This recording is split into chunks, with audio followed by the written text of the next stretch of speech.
Jai Shri Gurudev.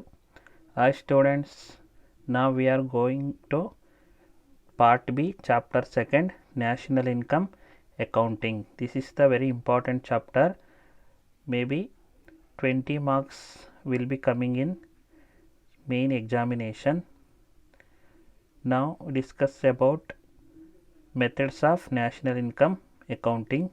There are three methods: product or value added method, second one expenditure method, third one income method. The first method is product or value added method. Formula by GDP, gross domestic product, is equal to sales minus intermediary goods. Then second one expenditure method, GDP is equal to sum of final expenditure. Then third one income method, GDP is equal to sum of factor income. Now we'll give wages and profit only. Okay, now we are calculate one problem oriented questions, 6 marks questions. There are two firms A and B. Suppose firm A uses no raw material and produce cotton worth Rs 50. Firm A sells its cotton to firm B, who uses it to produce cloth. Firm B sells the cloth produced to consumer for Rs 200. So students, ಇಲ್ಲಿ ಒಂದು problems ಇದೆ. So ನಮ್ಮ question ಬ್ಯಾಂಕಲ್ಲಿ ಕೊಟ್ಟಿರ್ತಕ್ಕಂಥ problems ನೋಡಿ. ನಮ್ಮ question ಬ್ಯಾಂಕ್ಸಲ್ಲಿ 6 marks question ಒಂದು ಕ್ವಶನ್ ಇದೆ. Explain a numerical example to show that all the 3 methods of estimating GDP gives us the same answer. So national income ಅಕೌಂಟಿಂಗನ್ನು ಮಾಡಲಿಕ್ಕೆ 3 ಮೆಥಡ್ಸನ್ನು ಯೂಸ್ ಮಾಡ್ತೀವಿ: product method or value added method, expenditure method and income method. So ಈ 3 ಮೆಥಡಲ್ಲಿ ಯಾವುದಾದ್ರು ಒಂದು ಮೆಥಡನ್ನು use ಮಾಡಿ ನ್ಯಾಷನಲ್ ಇನ್ಕಮನ್ನು ಅಕೌಂಟ್ ಮಾಡ್ತಕ್ಕಂಥದ್ದು. ಸೊ ಈ 3 ಮೆಥಡಲ್ಲೂ ಕೂಡ ಆನ್ಸರು ಸೇಮ್ ಬರಬೇಕು. ಸೊ ಆ ಥರ ಒಂದು ಎಕ್ಸಾಂಪಲನ್ನು ತಗೊಂಡು ಆನ್ಸರ್ ಸೇಮ್ ಬರುವಾಗೆ ಮಾಡಿ ಅಂತ ಕೇಳಿದ್ದಾರೆ. ಸೊ ಇದಕ್ಕೆ ನಾವೊಂದು ಎಕ್ಸಾಂಪಲನ್ನು ಆಲ್ರೆಡಿ ತಗೊಂಡಿದ್ದೀವಿ. ಇಲ್ಲಿ ಹೇಳಿದೆ ನಾನು, there are 2 firms A and B. So 2 ಫರ್ಮ್ಗಳಿದೆ, ಅಂದರೆ 2 ಕಂಪನಿಗಳಿದೆ. ಅದು A ಮತ್ತು B ಅಂತ ನೇಮ್ ಕೊಟ್ಕೊಂಡಿದ್ದೀವಿ. Suppose firm A uses no raw material and produces cotton worth Rs 50. Firm A ಏನಿದೆಯೋ ಅದು ಯಾವುದೇ ರೀತಿಯಾದಂಥ ರಾ ಮೆಟೀರಿಯಲ್ಸನ್ನು, ಕಚ್ಚಾ ವಸ್ತುಗಳನ್ನು ಯೂಸ್ ಮಾಡ್ದೇ 50 ರೂಪಾಯಿ ಬೆಲೆ ಬಾಳುವಂತಹ ಕಾಟನನ್ನು, ಹತ್ತಿಯನ್ನು ಪ್ರೊಡಕ್ಷನ್ ಮಾಡಿದೆ ಅಂತ ಹೇಳಿ ಎಕ್ಸಾಂಪಲ್ ಇದೆ. ಅದ್ರ ಪ್ರೊಡಕ್ಷನ್ ಮಾಡಿರ್ತಕ್ಕಂಥದ್ದು ಕಾಟನ್ ಎಷ್ಟು 50 ರೂಪೀಸ್ ವ್ಯಾಲ್ಯೂಯಬಲ್ ಇರ್ತಕ್ಕಂಥದ್ದು. Firm A sells its cotton to firm B, who uses it to produce cloth. So A firm ತಾನು ಪ್ರೊಡ್ಯೂಸ್ ಮಾಡಿರ್ತಕ್ಕಂಥ 50 ರೂಪೀಸ್ ವರ್ತಿರ್ತಕ್ಕಂಥ ಕಾಟನನ್ನು ಫರ್ಮ್ ಬಿಗೆ ಏನು ಮಾಡ್ತಾ ಇದೆ, ಅದು ಸೇಲ್ ಮಾಡ್ತಾ ಇದೆ. ಸೊ ಅದಕ್ಕೆ ಸೇಲ್ ಮಾಡ್ತಾ ಇದೆ. ಬಟ್ ಬಿ ಫರ್ಮು ಯಾವುದೇ ರೀತಿಯ ಬಿ ಫರ್ಮ್ ಏನು ಮಾಡ್ತಾ ಇದೆ, ಇಲ್ಲಿ firm B sells the cloth produce to consumer for Rs 200.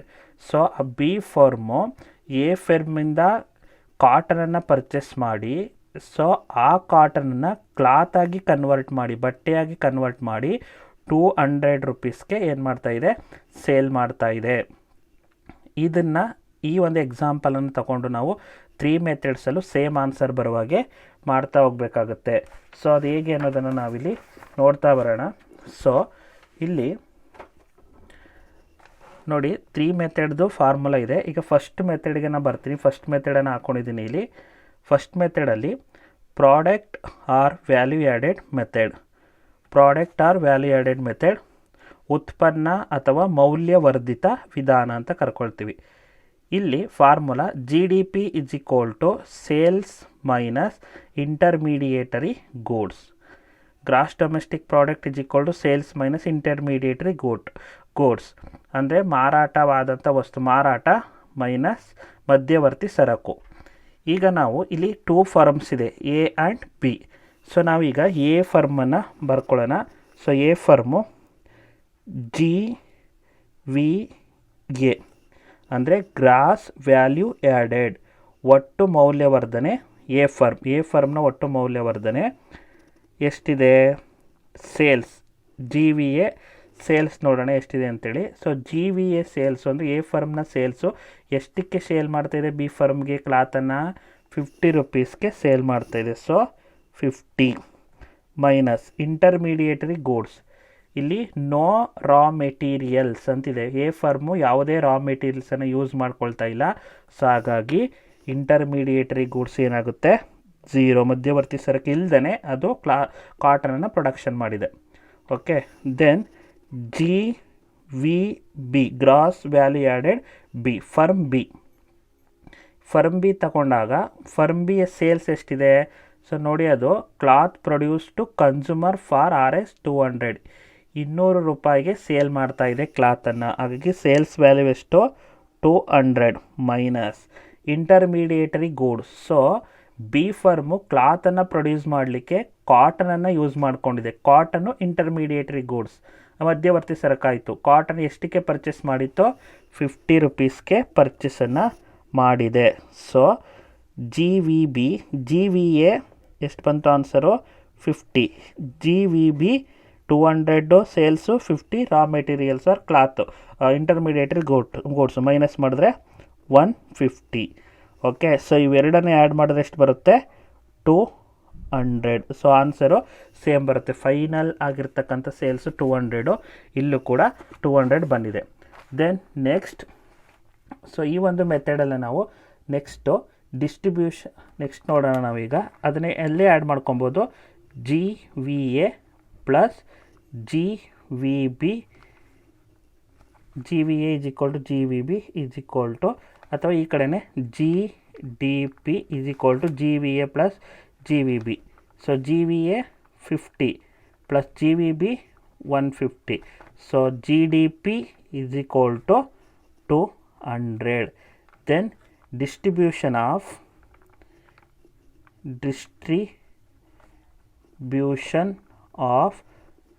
GDP for firm A and B. A ಮತ್ತು ಬಿ ಫರ್ಮ್ಗಳ ನಡುವೆ ಜಿ ಡಿ ಪಿಯನ್ನು, ಒಟ್ಟು ರಾಷ್ಟ್ರೀಯ ಆದಾಯವನ್ನು ಹಂಚಿಕೆ ಮಾಡೋದು ಹೇಗೆ ಅಂತೇಳಿ ಈಗ ಹಂಚಿಕೆ ಮಾಡೋಣ. Firm A, firm B. Firm ಎಗೆ ಈಗ ಫರ್ಮ್ ಎ ಸೇಲ್ಸ್ ಎಷ್ಟಿದೆ? ಮತ್ತು ಫರ್ಮ್ ಎಗೆ ಇಂಟರ್ಮೀಡಿಯೇಟರಿ ಗೂಡ್ಸ್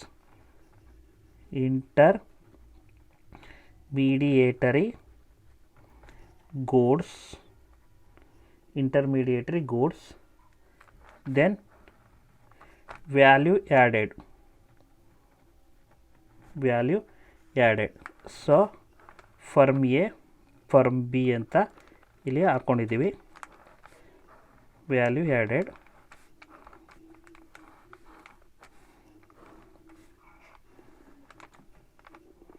ಓಕೆ ನೋಡಿ, ಫರ್ಮ್ ಎ ಸೇಲ್ಸ್ ಎಷ್ಟು? 50 ರುಪೀಸ್ಗೆ ಸೇಲ್ ಮಾಡುತ್ತೆ. ಫರ್ಮ್ ಬಿ ಎಷ್ಟಿಗೆ ಸೇಲ್ ಮಾಡುತ್ತೆ? 200 ರುಪೀಸ್ಗೆ ಸೇಲನ್ನು ಮಾಡುತ್ತೆ. Intermediatory goods, firm A intermediatory goods 0, no raw materials. Firm B 50 rupees ಕಾಟನನ್ನು ಇಂಟರ್ಮೀಡಿಯೇಟರಾಗಿ use ಮಾಡ್ಕೊಳ್ಳುತ್ತೆ. So value added 50 minus ಮಾಡಿದ್ರೆ 50, 200ಅಲ್ಲಿ 50 ಮೈನಸ್ ಮಾಡಿದ್ರೆ 150. ಸೊ ಗ್ರಾಸ್ ವ್ಯಾಲ್ಯೂ ಆ್ಯಡೆಡ್ ಅಥವಾ net value added is equal to 50 plus 150 200. So answer 200 bantu. So this is the product or value added method. Then second method, expenditure method. Expenditure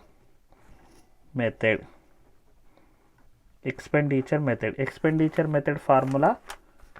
So ಇಲ್ಲಿ ನಮಗೆ ಗೊತ್ತಿದೆ, GDP is equal to sum of final expenditure. GDP is equal to sum of final expenditure.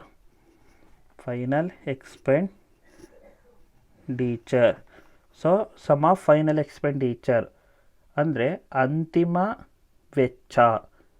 ಅಂತಿಮ ವೆಚ್ಚ, ಒಟ್ಟು ಅಂತಿಮ ವೆಚ್ಚ ಅಂತೇಳಿ. ಒಟ್ಟು ಅಂತಿಮ ವೆಚ್ಚ ಎಷ್ಟಿದೆ ಇಲ್ಲಿ? ಸೊ ನಮಗೆ ಕ್ಯಾಲ್ಕುಲೇಷನ್ಸ್ ಇದೆ ನೋಡಿ. Firm B sells the cloth produced to consumer for RS 200. So B firm 200ಗೆ ಸೇಲ್ ಮಾಡುತ್ತೆ, ಕನ್ಸ್ಯೂಮರು ಅದನ್ನು ಪರ್ಚೇಸ್ ಮಾಡ್ತಾನೆ ಎಷ್ಟಕ್ಕೆ? 200. ಅದೇ ಕನ್ಸ್ಯೂಮರ್ನ ಫೈನಲ್ ಎಕ್ಸ್ಪೆಂಡಿಚರ್ ಎಷ್ಟಾಯಿತು? 200. So GDP is equal to sum of final expenditure 200. So GDP is equal to 200. So ಇಲ್ಲಿ expenditure ಮೆಥಡಲ್ಲಿ ಎಷ್ಟು ಬಂತು ಆನ್ಸರು? 200. ಸೆಕೆಂಡ್ ಮೆಥಡಲ್ಲೂ ಕೂಡ ಸೇಮ್ ಆನ್ಸರ್ ಬಂದಿರೋದನ್ನು ನಾವಿಲ್ಲಿ ನೋಡ್ತೀವಿ ಅಂತಕ್ಕಂಥದ್ದು. Then next method income method. Income method formula ನಮಗೆ ಗೊತ್ತಿದೆ. ಇಲ್ಲಿ ಇನ್ಕಮ್ ಮೆಥಡಲ್ಲಿ GDP is equal to sum of factor income. GDP is equal to sum of factor income ಅಂದರೆ ಉತ್ಪಾದನಾಂಗಗಳ ಆದಾಯ ಅಂತ ಇದೆ. ಫ್ಯಾಕ್ಟರ್ ಇನ್ಕಮ್ ಅಂದರೆ ಉತ್ಪಾದನಾಂಗಗಳ ಆದಾಯ. ನಮಗೆ ಗೊತ್ತಿದೆ 4 factors: land, labour, capital and organisations. ಇಲ್ಲಿ ನಾವು ಕನ್ಸಿಡರ್ ಮಾಡಬೇಕಾಗಿರೋದು ಲ್ಯಾಂಡನ್ನೆಲ್ಲ, ಲ್ಯಾಂಡ್ ಬೇಡ, ಕ್ಯಾಪಿಟಲ್ ಕೂಡ ಬೇಡ, ಲೇಬರನ್ನು ಕನ್ಸಿಡರ್ ಮಾಡಬೇಕು. ಲೇಬರ್ಗೆ ರಿವಾರ್ಡ್ ಏನು? ವೇಜಸ್ಸು. ನೆಕ್ಸ್ಟು ಕ್ಯಾಪಿಟಲ್ ಕನ್ಸಿಡರ್ ಮಾಡೋಂಗಿಲ್ಲ, ಆರ್ಗನೈಜೇಷನ್ಗೆ ರಿವಾರ್ಡ್ ಏನು? ಪ್ರಾಫಿಟ್ಟು. ಸೊ ಹಾಗಾಗಿ ವೇಜ್ ಆ್ಯಂಡ್ ಪ್ರಾಫಿಟನ್ನು ಮಾತ್ರ ನಾವಿಲ್ಲಿ ಕನ್ಸಿಡರ್ ಮಾಡೋಣ. ಸೊ ಇಲ್ಲಿ ವೇಜ್ ಆ್ಯಂಡ್ ಪ್ರಾಫಿಟನ್ನು ನಾವು ಡಿವೈಡ್ ಮಾಡ್ಬೇಕಾದ್ರೆ ಏನಾಗುತ್ತೆ ಅಂದರೆ ನೋಡಿ, firm A then firm B ತಗೊಂಡ್ರೆ ವೇಜಸ್ ನೋಡೋಣ. Next profit, wages and profit. ಈಗ ಫರ್ಮ್ ಎ ಇದೆ, ಫರ್ಮ್ ಎನ ಒಂದು ಸೇಲ್ಸು ಎಷ್ಟಿದೆ? ಫರ್ಮ್ ಎನ ಸೇಲ್ಸು 50 ರೂಪೀಸ್ ಇದೆ. 50 ರೂಪೀಸಲ್ಲಿ ಸೊ ಕಾಟನನ್ನು ಪ್ರೊಡ್ಯೂಸ್ ಮಾಡಬೇಕಾದ್ರೆ ಪ್ರೊಡ್ಯೂಸ್ ಮಾಡಿ ಅದನ್ನು ಸೇಲ್ ಮಾಡಿದಾಗ 50 ರೂಪೀಸ್ ಬಂತು. ಸೊ ಅದಕ್ಕೆ ಪ್ರೊಸೆಸಿಂಗ್ಗೆ ಲೇಬರ್ಸನ್ನು ಯೂಸ್ ಮಾಡ್ಕೊಳ್ತೀವಿ. ಲೇಬರ್ಗೆ ಕೊಟ್ಟಂಥ ವೇಜಸ್ಸು 20 ರೂಪೀಸ್, RS 20 ಅಂತೇಳಿ. In keeping amount 30. So profit is 30. Okay, profit 30, wages 20, overall ಎಷ್ಟಾಯಿತು? 50 ರೂಪೀಸ್ಗೆ ಅದು ಸೇಲ್ ಆಗ್ತದೆ. ದೆನ್ ಫರ್ಮ್ ಬಿಗೆ ಬರೋಣ. ಫರ್ಮ್ ಬಿನ ಟೋಟಲ್ ಅಮೌಂಟ್ ಏನಿದೆಯೋ ಸೊ ಅದರಲ್ಲಿ 60 ರೂಪೀಸು ವೇಜಸ್ಗೆ ಹೋಗುತ್ತೆ. 60, 200 ಸೇಲ್ಸಲ್ಲಿ 60 ರೂಪೀಸ್ ವೇಜಸ್ಗೆ ಹೋದರೆ ಇನ್ನು ಕೀಪಿಂಗ್ ಅಮೌಂಟು ಎಷ್ಟಾಗ್ತದೆ? ಇಲ್ಲ 150 ರೂಪೀಸು ನೆಟ್ ವ್ಯಾಲ್ಯೂ ಅದರದ್ದು. ನೋಡಿ ಇಲ್ಲಿ ನೋಡಿ, 150 ರೂಪೀಸ್ ಇದೆ ವ್ಯಾಲ್ಯೂ ಆ್ಯಡೆಡು.